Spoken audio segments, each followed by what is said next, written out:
Yang pertama, apakah semangat kesegeraan ini satu nafas dengan kekhawatiran terjadinya upaya penggagalan koalisi perubahan dan juga pencapresan Mas Anies Rashid Baswedan? Bisa jadi. Saya tidak ingin terlalu berandai-andai, tetapi saya kembali kepada tesis dasar. Logikanya adalah dengan semakin cepat bersatu, terintegrasi, baik sistem maupun orang per orang, maka harusnya seiring dengan tingkat atau kans kesuksesan yang lebih baik. Sebaliknya, kalau kurang waktu, rasanya juga kita harus bekerja jauh lebih rumit lagi.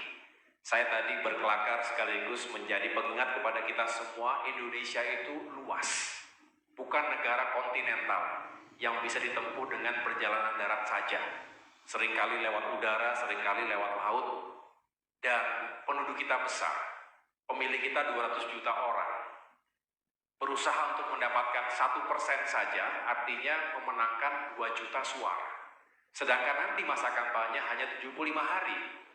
Tidak cukup. Tadi diamini oleh teman-teman KIB, rasanya 75 hari itu tidak cukup. Jika kita punya harapan besar menjangkau masyarakat kita di seluruh pelosok Indonesia. Tentu tidak berbicara hanya yang ada di Jakarta atau kota-kota besar lainnya.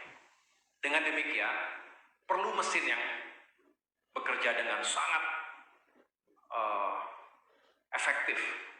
Partai-partai politik sebagai pengusung, insya Allah pada saatnya, itu juga harus menjalankan manajemen krisis, manajemen kampanye yang juga modern, tapi mengakar betul di masyarakat dan konstituen kita.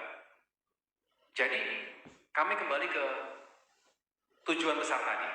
Nah, memang benar, teman-teman sekalian juga pasti mengikuti. Segala upaya masih terus dilakukan untuk mendegradasi. Dibuatlah framing bahwa nggak akan jalan, nggak akan berlayar koalisi perubahan. Udah pada saatnya akan mati dengan sendirinya. Itu menurut saya sebuah framing yang memang sengaja diluncurkan oleh mereka yang tidak ingin kami berlayar. Padahal faktanya di lapangan, sekali lagi, kalau kita lebih rajin dan lebih bersedia mendengarkan suara rakyat, semakin banyak yang ingin perubahan. Bukan hanya sekedar perubahan ganti presiden, bukan. Pergantian rezim, bukan hanya itu. Kalau itu ya, tadi saya katakan, itulah regularitas dari setiap pemilihan umum, 5 tahun sekali. Pergantian akan terjadi dengan sendirinya.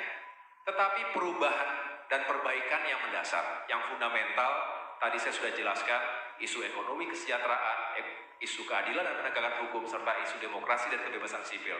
Itu semua yang harus kita perbaiki, termasuk bagaimana good governance, bagaimana prioritas pada pembangunan sumber daya manusia yang lebih diprioritaskan, dan lain-lain.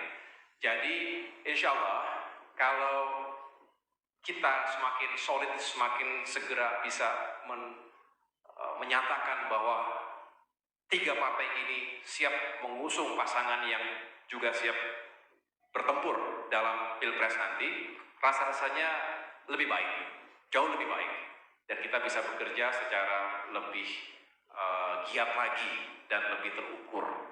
Ya, kalau hantaman, ujian, permasalahan yang dihadapi oleh masing-masing parpol, saya pikir selalu ada. Saya tidak akan membahas partai yang lain, tetapi Demokrat sendiri, ini masuk ke pertanyaan kedua. Sampai dengan hari ini kami masih